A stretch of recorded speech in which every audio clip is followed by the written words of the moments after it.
how pleased I am to be giving a talk to the UCSD Retirement Association, as it's a place UCSD is somewhere I'm very fond of indeed. So I think without further ado, I'm going to share my screen and start the talk.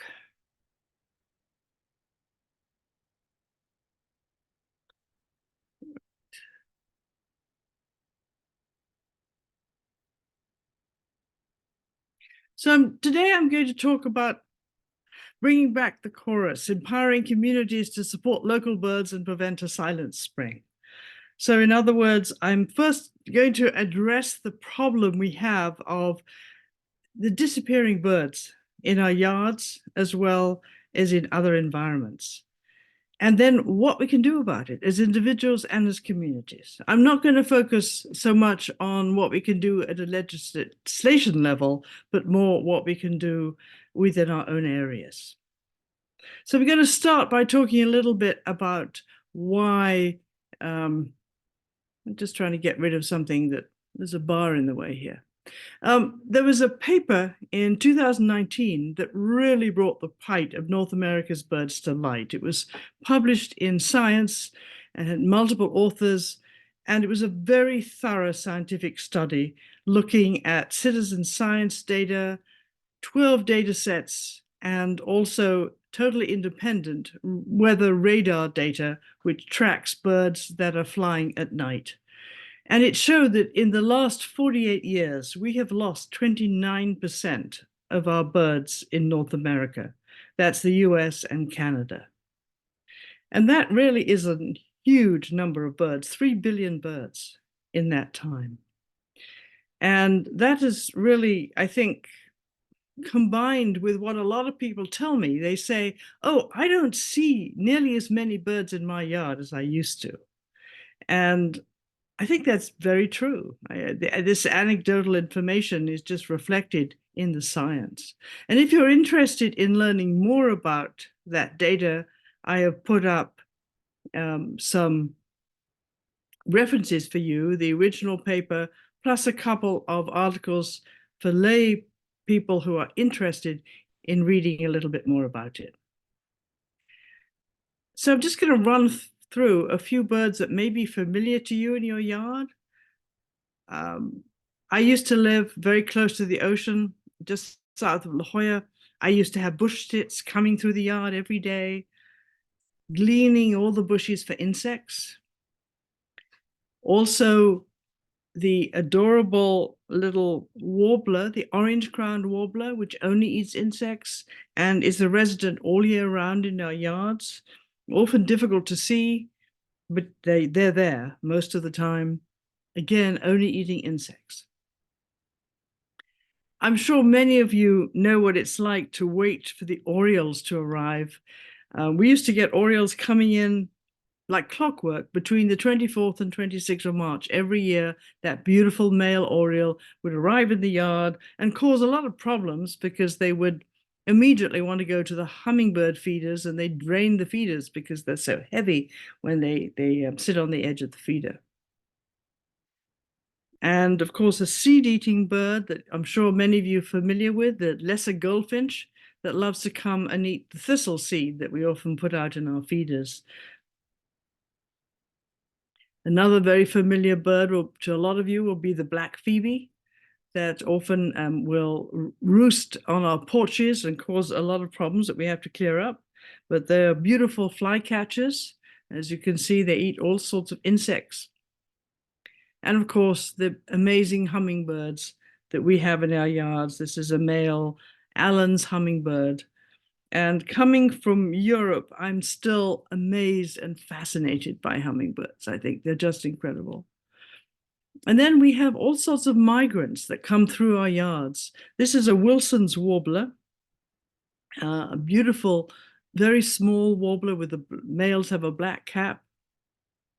This is a slightly larger warbler that likes to overwinter with us and nest further north. This is actually a yellow-rumped warbler, very, very common with us in the fall and winter. And then this is a Townsend warbler, not quite so common, but we have quite a few of them. Also, again, just insect eaters, and they disappear in the spring. And then we have the slightly larger common yellowthroat. It's another warbler. And they're interesting because they're what you call a short-term migrant. They will migrate short distances rather than the very long distances that so many migrating birds go. And I used to get them coming for about a week in the yard in the spring and in the fall. And the rest of the time, they're going to be in places where they're closer to water with a lot of reeds. I'm sure many of you are familiar with a very common bird in California, the California towhee. It's really only found here on the West Coast, and birders will come with great excitement from other parts of the country to see this beautiful bird. And this is, I think, a stunning bird that is pretty common in our area, and that is a close relative, the spotted towhee, which has that stunning red eye and that beautiful russet underparts. And if you're lucky enough to live close to a canyon, as many people do in our area here in San Diego County, you're going to see a thing called a thrasher, which has this very long, big, curved bill. You might even be lucky enough, if you live in that area, to see a gnatcatcher like this one. You may have birds of prey flying over your garden or perching in big trees if there are any near you. This is a red-shouldered hawk. We also get red-tailed hawks as well. So that was just a few birds that commonly occur in our yards. This, of course, is a snowy egret that does not occur in our yard, but they are very common in the estuaries and on the shore around San Diego. This is a willet, another common shorebird that we get. This one eating a crab. This is the spotted sandpiper. We have them most of the year round, but they disappear during July or June and July in order to go and nest. This is a very elegant shorebird that migrates through our area. That is it's called the wandering tattler. And this is the black oystercatcher, which is actually increasing in numbers in our area and is now thought to breed in the San Diego area. So some birds are disappearing more than others, and a few are actually increasing. But on the whole, birds are decreasing, and why? Well, the main reason is habitat loss and disturbance, climate change, pollution, collisions, particularly with windows, and then cats, domestic cats and other invasive species are also one of the reasons birds are disappearing. So habitat loss is very important, particularly grasslands. In the last 50 years, a lot of our native grasslands have disappeared, mainly for agriculture, some for commercial and domestic use as well. And in fact, our grassland birds are probably more threatened than any other birds that we have in this country. That would include things like red-winged blackbirds and this beautiful songster, the meadowlark, the western meadowlark. But what is really scary to me is that some very common birds, like the starling, which is actually an invasive introduced species, that is rapidly declining. And there, until recently, were millions and millions of these birds in the States. There was a rather eccentric gentleman in the late 19th century who decided that he wanted to introduce into the States every species of bird mentioned by Shakespeare. And I believe the starling is the only one that survived. He released 100 starlings into Central Park, and from those 100 starlings, we got millions and millions decades later. And now they are crashing. And so that is important to understand why. And of course, not only habitat loss, but pollution is a big issue. Pesticides, oil spills, things like PCBs and heavy metals, and air pollution and light pollution, which I will talk more about when I talk about collisions. So there's a lot of different things under pollution, but it's basically lots of different things like DDT, that are going to really impact our bird species. So it's not just major oil spills off our coast. It's all sorts of small ways in which birds are infected by pesticides in the soil, spraying pesticides illegally, and even some legal pesticides are a major problem to birds. Air pollution in our fires recently are often a lot of toxic substances that are breathed in by birds, for example, all contributing to the decrease in bird populations. And then we have climate change impacts. And those can be quite subtle and over long periods of time. This is an illustration of research done by Mass Audubon in New England, and this is showing what happens when you increase when the temperatures slowly increase in an area since 1965, and I think by 2016, you've got birds actually moving north in a statistically measurable way. It may not seem very far, they're only moving 35 to 40 miles, but it's actually why they're doing that. They're doing it in response to their food sources changing. So flowers opening earlier, and if they migrate and they arrive and the flowers are already over, and the insects have gone, a major food source has disappeared for them, so they're going to have to adjust. So they're going to have to pack up and leave. Of course, some species are much, much better at it than others. And even if they can adapt, is there a price to pay? So there's a lot of research going on at the moment looking at how difficult it is for birds to adapt to change, and if they can adapt, is there a price? So these are what are known as common guillemots in Scotland, but they're called common murres in the States, and they are breeding earlier and becoming smaller. They're becoming smaller because they breed earlier when the birds are not so fat, and the eggs are smaller, the chicks are smaller, and it's too early to tell whether that will have a long-term effect on survival on these populations. But the birds that are most impacted by future climate change, these are birds with very limited ranges and very specialized habitat. It might be coastal scrub, for example. And also they might be the most impacted by rising temperatures and sea level rise. So I put some information for those of you who would like to know more about this. Audubon did a big report in 2019 showing, it's called Survival by Degrees, and that shows what they think are 389 species here in North America that are particularly susceptible to climate change. They call this 389 species on the brink. They've also developed a climate visualizer, which allows you to actually go in and look at how certain species might be affected depending on how much hotter the climate gets. So it's fairly obvious that something like a least tern that breeds often on the beaches or very close to the ocean might be affected by climate change, by sea level rises. It's not so obvious, for example, how this beautiful Allen's hummingbird would be affected by climate change. But some of you may be familiar with the Allen's hummingbird. It's a close relative of the rufous hummingbird, but it's very limited really to California, parts of Oregon, and Baja California.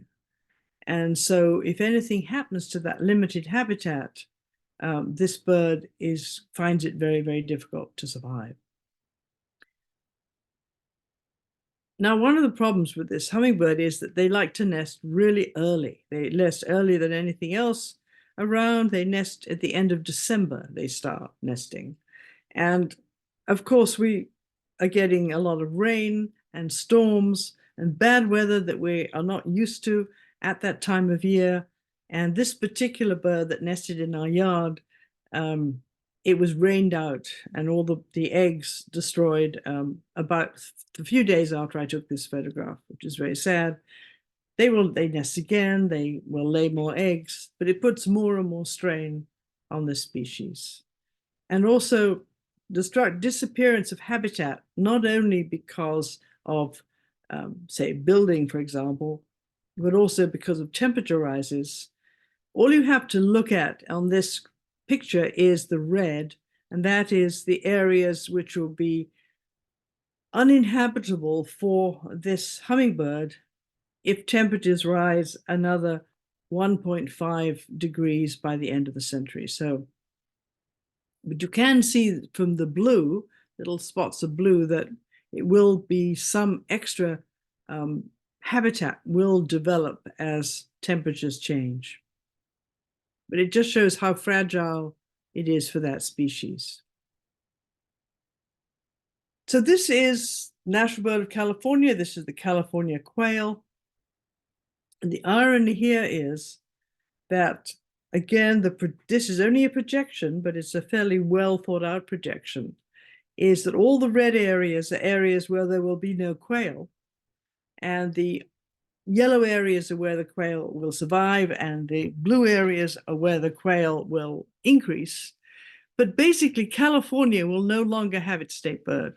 It will disappear. So again, that's just another example of how climate change is going to be a problem for birds. Water birds, ducks, grebes, the wandering tattlers, an example of a shorebird, they have not only problems of where they're nesting, they also have problems that their food is moving around.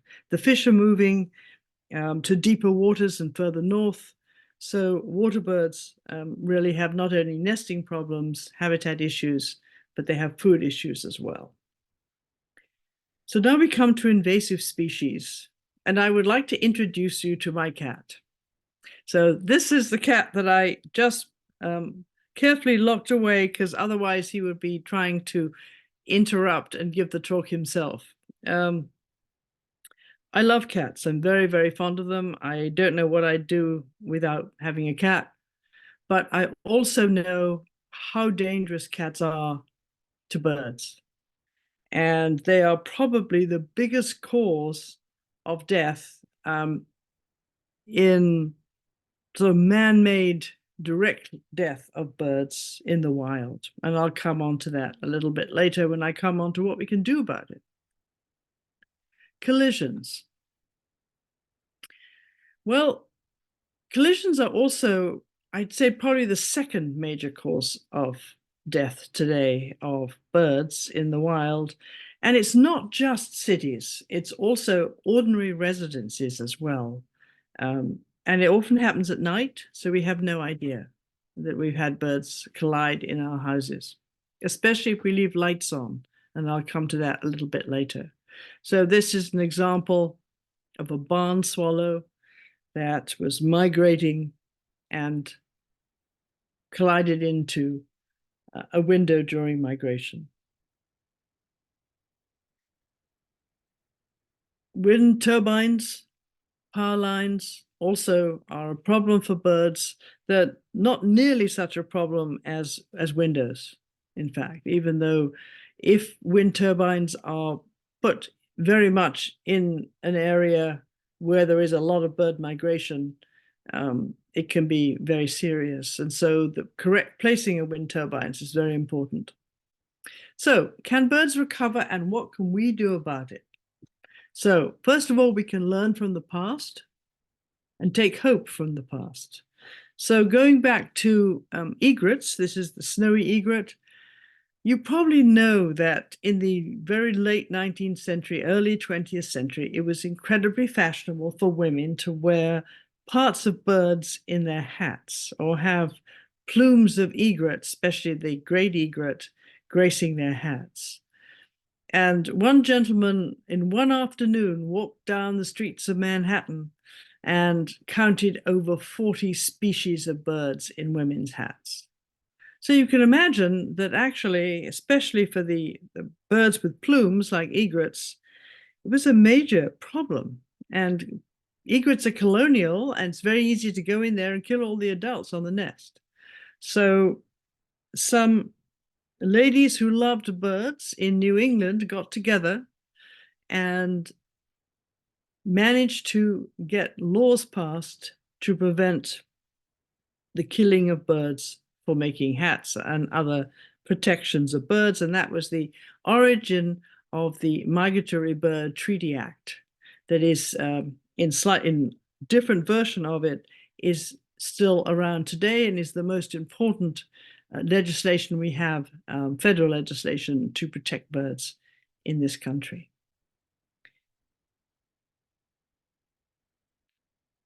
Rachel Carson and others, their work in her book in Silent Spring and work to ban dangerous pesticides like DDT has meant that seeing large numbers of brown pelicans off our coast is now a very common event. They're no longer an endangered species due to the banning of dangerous pesticides, the same with the ospreys that we now see so frequently off our coast.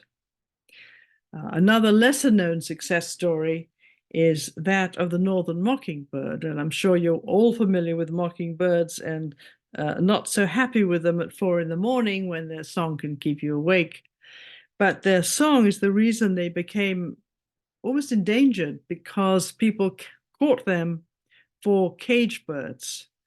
And they are one of the few species that is still increasing in the US, recovering from having been taken in very large numbers for pets. Hunting groups like Ducks Unlimited have been incredibly important in the preservation of numbers of waterfowl and other water birds, anything that uses the same habitat. They have been very important in protecting wetlands and marshlands, obviously because they want birds for hunting, but they want to keep the numbers up. And in fact, waterfowl are one of the few groups of birds that have not declined in the last 50 years. Pheasants have declined in many parts of the states, game birds, but they are coming back in certain areas due to hunting groups that are actually trying to preserve and encourage habitat for pheasants. One of the groups is called Pheasants Forever. And this also has the result that a lot of birds that live in the same habitat, in the verges of fields, for example, and in ditches, and sort of grassland birds can help to survive in the same habitat as pheasants. So what can you do about it? Well, several things. One is keep your cats indoors, stop collisions and minimize light pollution, have bird-friendly yards, encourage changes in agricultural practice, in other words, fewer pesticides, encouraging and supporting reserves and habitats, supporting good environmental laws such as the Migratory Bird Treaty Act. So you might think, oh, my cat would never kill a bird. Well, there are very few cats that do not have the instinct to catch birds. I was in the yard with a friend of mine, and she had her cat that she'd brought to stay with us overnight. Nice, sleepy, fat, friendly old cat that was, I thought, asleep in the yard. It suddenly jumped up, rushed over to a bush, and caught a beautiful Wilson's warbler that had been migrating through probably the night before, had decided it needed to rest. And so that bird that had probably come at least 1,000 miles on its way north was caught and killed by a domestic cat. We don't know exactly how many domestic cats there are in the United States, but we do know that outdoor cats do kill approximately an extraordinarily large amount, 2.4 billion birds a year. And I'm not exaggerating, billion is correct. So each outdoor cat plays a part. Now, a big study has been done in Canada, so not such good data from America, but in Canada, we know there are about 8.4 million domestic cats, house cats, and about 4 point something million feral cats. And we know that the house cats account for at least half of the birds killed. So you think about that, you realize that even though feral cats are a much bigger problem to know how to solve, if we keep our cats indoors, we can really, really prevent an awful lot of birds from being killed. Collisions. So ways to make our glass buildings more bird friendly. And there are a lot of ways to do that. You can put sheets on your window which have little dots. You can have little lines, all sorts of ways in which birds can see that they can't fly through your house, for example, especially if you have a house which you can actually see greenery the other side, is particularly difficult, or if the light is on at night. I'll come back to that in a second. Now, not everybody wants to have decals on their windows. And some very interesting research has been done recently. This is what a bird sees when it sees this pane of glass. It realizes it can't get through to the branch beyond it because most birds can see UV light. And so companies have begun to have bird-friendly glass which has these random UV patterns which prevents birds from hitting the glass because they can see the pattern and we can't. Not all birds can see UV. For example, mourning doves can't, but an awful lot of species can. So there's more and more research about ways to make buildings, commercial buildings, as well as residential buildings, much more bird friendly. And some cities and towns have local ordinances with that new buildings have to have be bird friendly. And it's not just the glass, it's the kind of shading you have, the kind of blinds you have. And in New York City, all new commercial buildings have to be bird friendly, which is very exciting.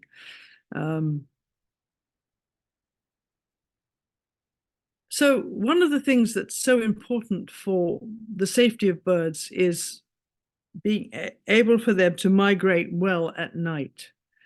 And we now are able to get an awful lot of data about how birds behave during migration and when peak migration times are. And we can do this from data from weather radar information. And all you need to know from this slide is that San Diego, which is about 2/3 of the way down, their peak migration time starts at last year. It started on the 14th of April and it ended by May 6th. That doesn't mean that birds weren't migrating before and after that, but the enormous numbers of birds were not migrating so much. And the idea and the hope is that if we can minimize lights at night during that period, that is from about 11 p.m. to about 6 a.m., that we can save the lives of an awful lot of birds. We know that about 44% of birds that die in collisions are dying from residences, low residences, not commercial buildings. And that in commercial buildings, it's about from floor 1 to 12, not really above that. That is where the birds actually collide. And so if we can turn the lights off in those buildings, it could be enormously helpful. And there is a wonderful app now that has been developed called Birdcast. And it's birdcast.information, or .info rather, where you can find this huge amount of interactive information about your area. So if you see on the left-hand side, this was last night in San Diego City. There was a migration alert. So you were getting, in the whole county, actually, not the city, I'm sorry. I had so much information to give you. I didn't want to give you too much. 18,000 birds per kilometer during last night went through San Diego County. So that's an enormous number of birds. When you think the night before, which was as high, we know that there were over 2 million birds crossing San Diego County. These are huge numbers that I think is fascinating. These are birds are flying about 2,000 feet up in the air. This enormous migration going on, really unbeknownst to most of us. And on so April 30th, there was peak migration traffic. It was over 1 million birds at one time was in the air over the county. So you can even subscribe to alerts. You can find out when the peak migration period is going to be. You'll get an alert and you can turn off that yard light, that porch light, and make sure the lights in your houses are off by that time. You could really make a difference. You could say, oh, well, it's just while I'm one person, and how can that really make a difference? There's good data showing that minimizing the amount of light really helps. So having less light is an awful lot better than having all the lights in the area on. It's also really interesting idea in certain areas. Communities are getting together to encourage each other to turn off the lights during this peak migration time. So this is also from birdcast.info, and it's showing tonight that there are expected to be 343 million birds are predicted to actually migrate across the US, which is just mind-boggling to me, and so fascinating that we can get this information and use it. It really helped birds in very simple, easy ways. There are many other bird apps that are very useful to get information and learn about what birds are in your area, and also recording birds and giving information that goes to the Cornell Lab of Ornithology, the Cornell University. It's called eBird. You can record birds you see and where to find them in your area. And that, again, is citizen science. It's really, really helping us understand how birds move and hopefully how we can help them. So going back to what you can do as an individual and what you can do in your own community, what do birds need when they're in your yard or in your area? They need water, they need food, they need shelter, and they need places to nest if they're going to stay with you, if they're not just passing through on migration. So putting out, especially during migration time and times when it's very hot, putting out fresh water for birds is a wonderful, simple, easy thing that you can do for your birds. And you can do that even, if you're living in a condo, anywhere you have an open window, anywhere you can have a window box, you can put things out for birds. Food. We can put up feeders. Feeders are sometimes controversial. Personally, I think feeders are fine, but you realize you are only going to feed birds that eat seeds, and an awful lot of species of birds don't. But if you do use feeders, you have to clean them frequently. And I'm talking really frequently, like every 3 or 4 days, because otherwise you're going to get a pile up of bird feces. The possibility of communicating disease from one bird to another is really high. And then you're not helping the birds at all. You're doing the opposite. So you want to carefully research what kind of food you're giving, and make sure that everything is clean, and that the feeders are obviously not too close to windows because they might actually go into the window, but also that there is shelter nearby so they can escape that hawk that might be flying overhead. But what about all those birds that eat insects? Well, those birds, they need native insects. And our insects are declining as well due to pesticides, due to modern gardening, all sorts of reasons, lack of suitable plants. They may flourish not just on native plants, they may flourish on some others, but especially pollinators like native bees. But on the whole, we need to encourage insects. So how are we going to do that if we're going to provide enough food for the birds?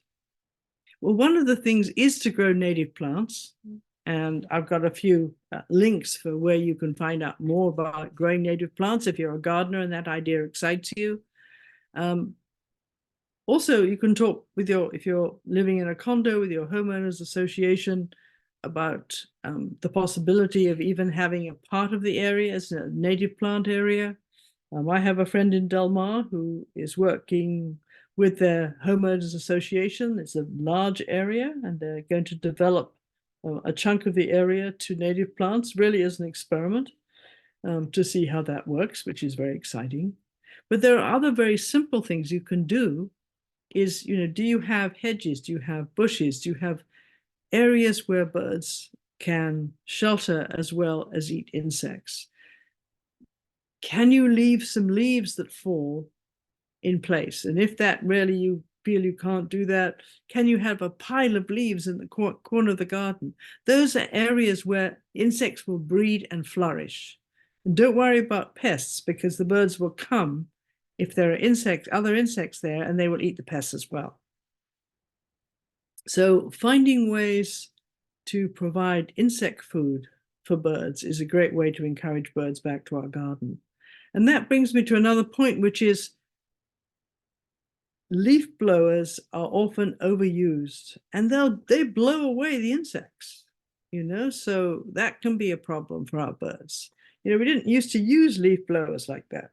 And so now they are actually quite a problem for some of our native insects, especially the more delicate ones.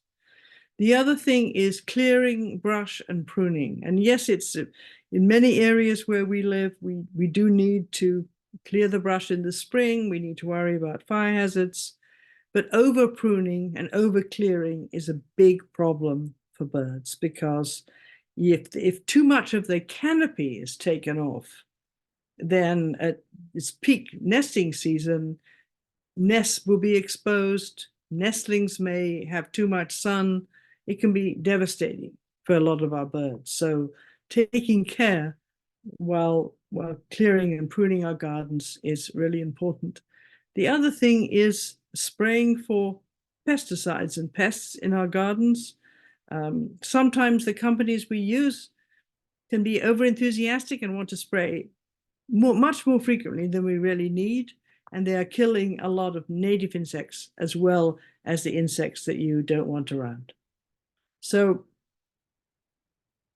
having water, suitable food, and shelter, and if it's a bird that's with you all year round or in the summer, a good place to nest. That will help bring our birds back to our yards. So here's a couple of bird-friendly books by Douglas Tallamy, who is very much involved in getting communities to adopt bird-friendly gardens and really recreate as much as we can some of that lost habitat which has happened in the last 50 years. So bringing nature home, and his latest book, Nature's Best Home. So I really highly recommend either of those books. Or if you're interested in native plants, the California Native Plant Society is a huge, huge help. Also, if you go to the National Audubon Society, at www.audubon.org, they have a really good section on the right kind of native plants with the idea for what birds like. Now, I'm not suggesting that this would work so well in San Diego. This was No Mo May was a wonderful project that started in England about, I can't remember how many years ago now, but the whole idea was to help bees and other insects that were pollinators survive by not mowing your lawn in May. Now, a lot of us don't have lawns that we will mow here, so it may not work so well in San Diego County. Depends where you live.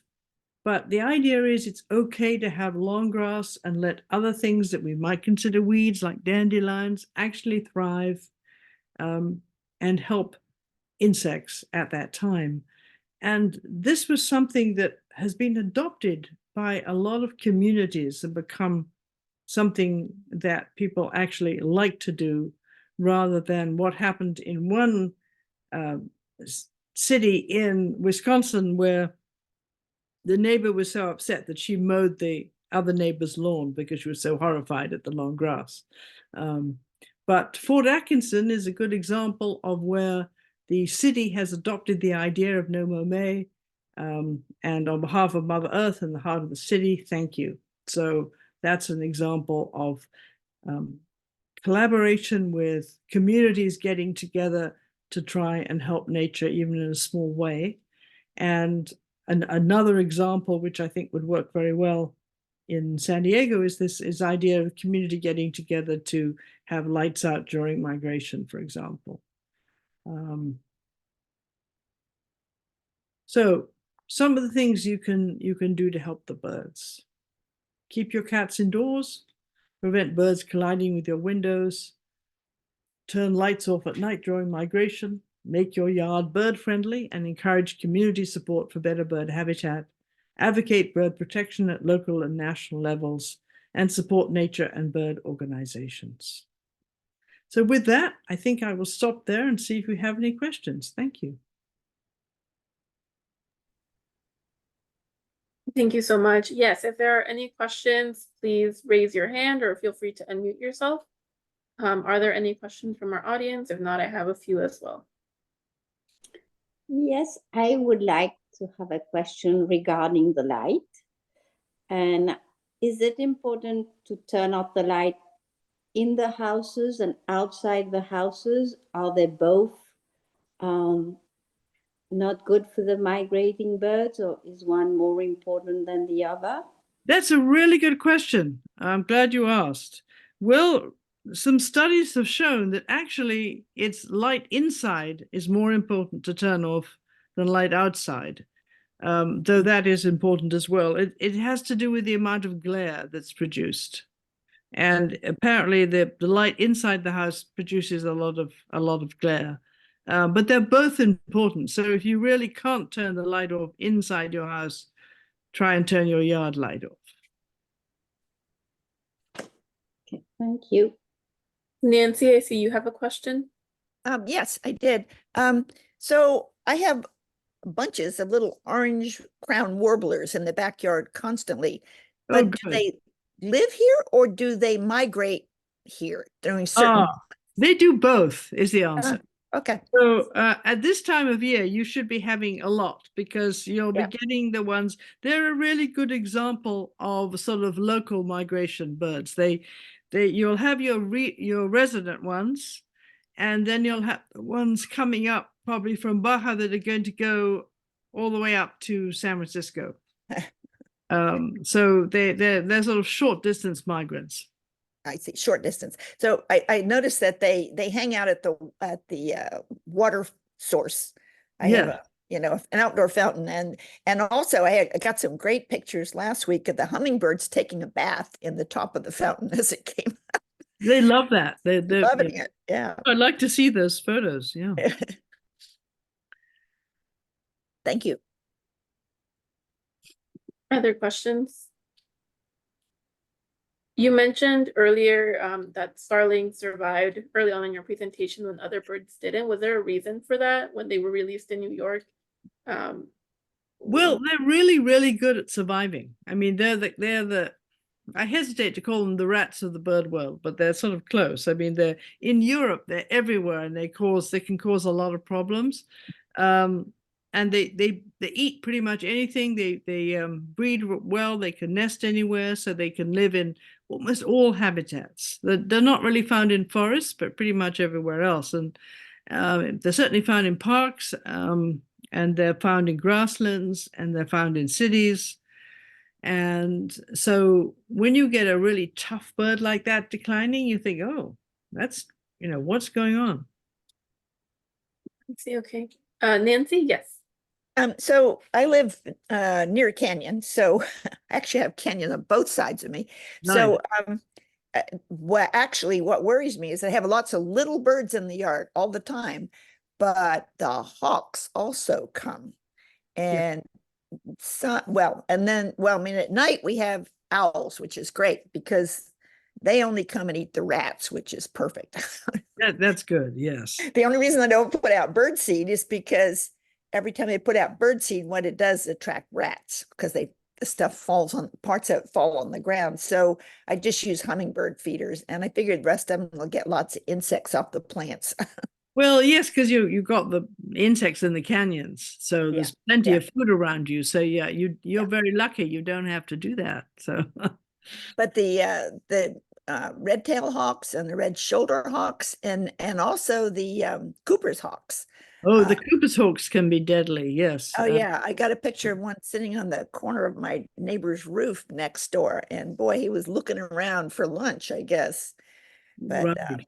there's no way to keep the hawks off. I mean, they just except that they do not like the crows. No, they don't like the crows. But then, of course, the crows will try and find the birds' nests as well. So that's, Yeah, can't win really. So last summer we had lots of crows. This summer I've seen very few. Oh, I think they've all come up here. Good.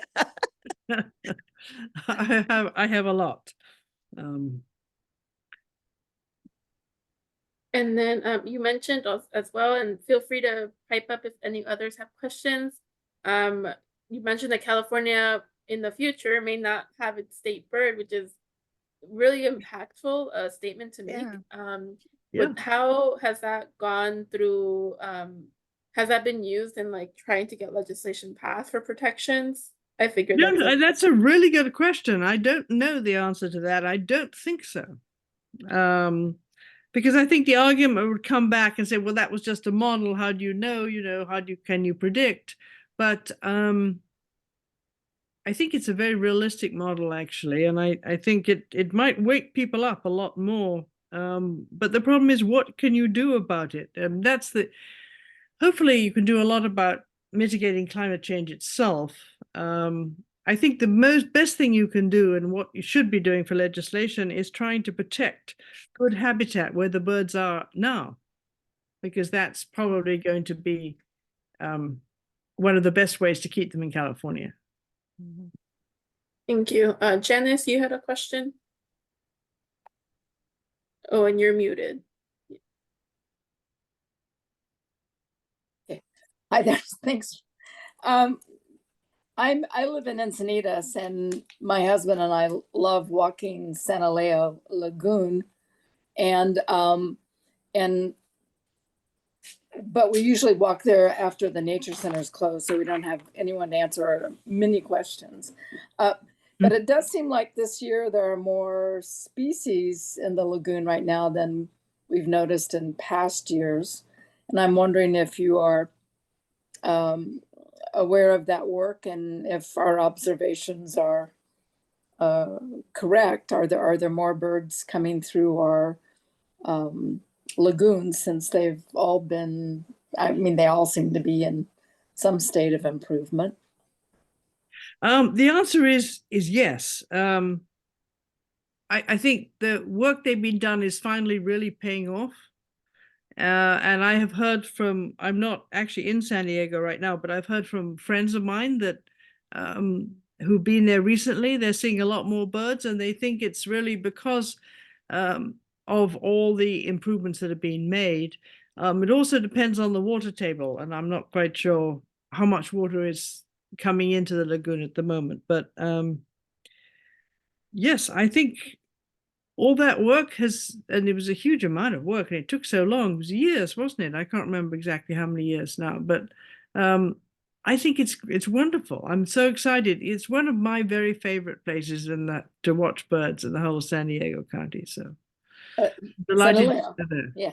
Yes. Oh, okay. We'll look for you there. Thank you. Nigella, I'm curious, did you take any of these photos? I know you're an avid photographer as well. I took most of them that are not credited to somebody else. So I think I took most of them. That's great. That was a side question.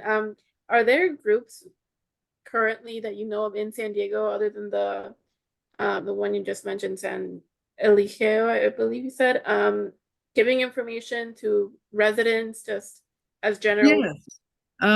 That's a really good question. I should have put up a slide. So there is San Diego Audubon, Yeah. which is a wonderful organization, especially if you just got questions or starting out. There are other Audubon groups in San Diego County. There's another one in North County.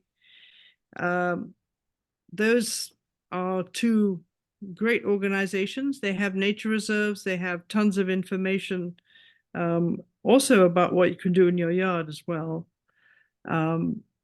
So as well as San Alejo Lagoon, you're talking about where to watch birds or organizations that can answer questions?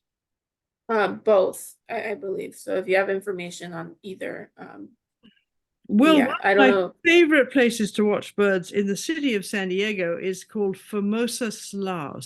Yeah. It's a very small little wetland that is really kept in great condition by a bunch of volunteers. It's city owned, but it's really run by volunteers. It's full of birds all year round, but especially migrating water birds, but a lot of little birds as well around the shores of this little lagoon.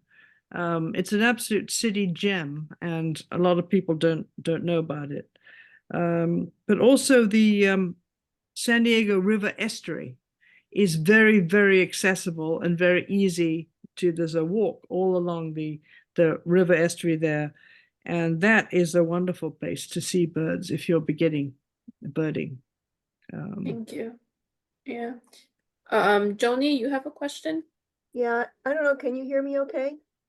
Yes. Yeah, I'm having problems with my microphone. So I just wanted to mention I do a lot of work with one of the Audubon organizations, Buena Vista Audubon, which is the That's one a great in group. Oceanside. Mhm.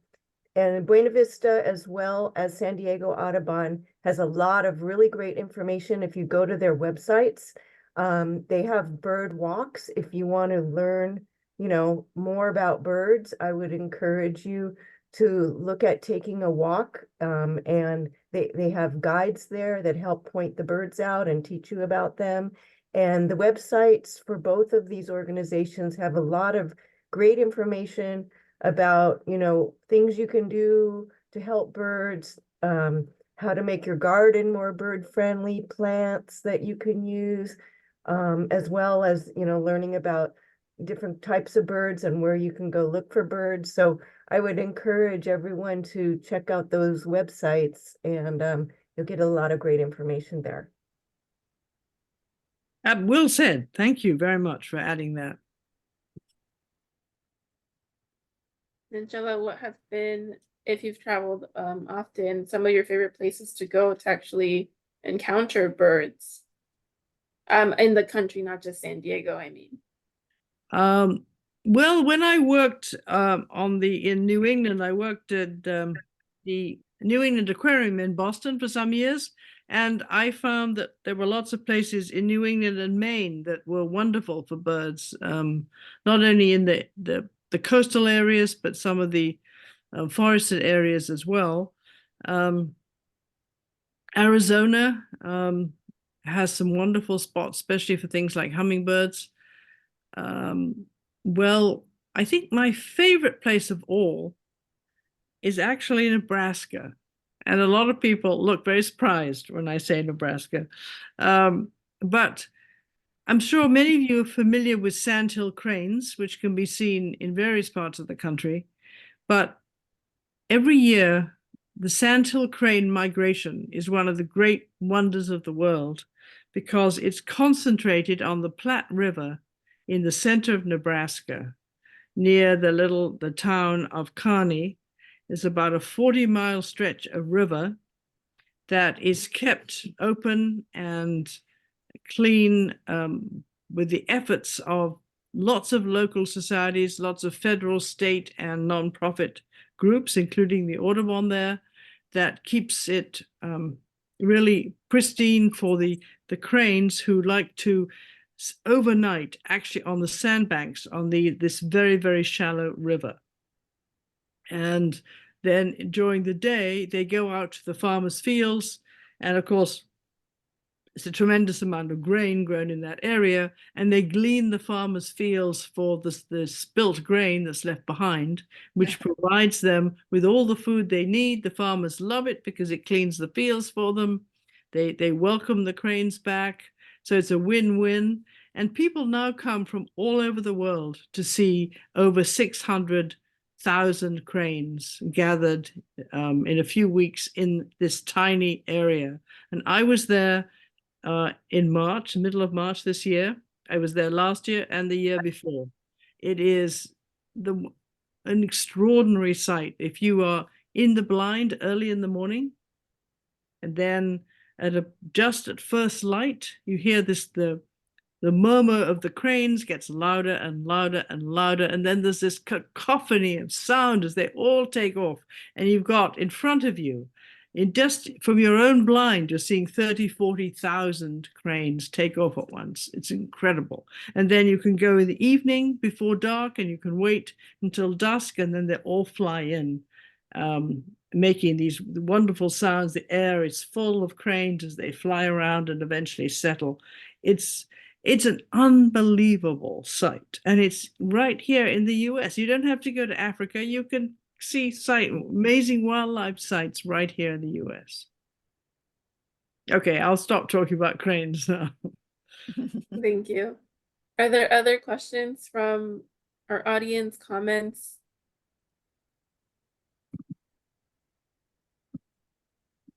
I'm curious, Nigella, in your role as executive officer of the Birch Aquarium, did this information, was it ever impactful to your research there or your work there?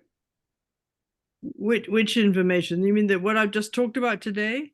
Yes, or was that not something you focused on at that time?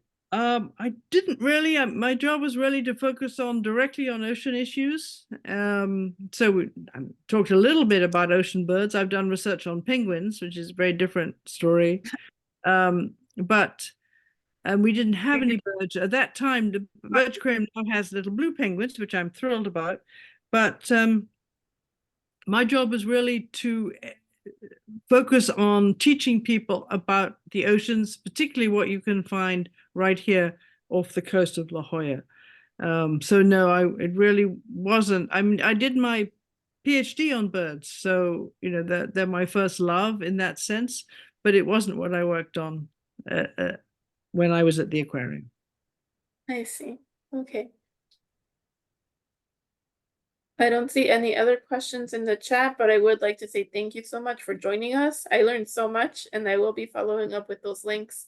Thank you, Joni, for putting them in the chat. I'll go ahead and share with people when the recording is shared. But thank you so much once again. I really appreciate this. Oh, thank you very much. I enjoyed being with you all. Thanks so much. Thank you, Of course. Nigella. Yes, thank you. Nancy, thanks. Nice to see you.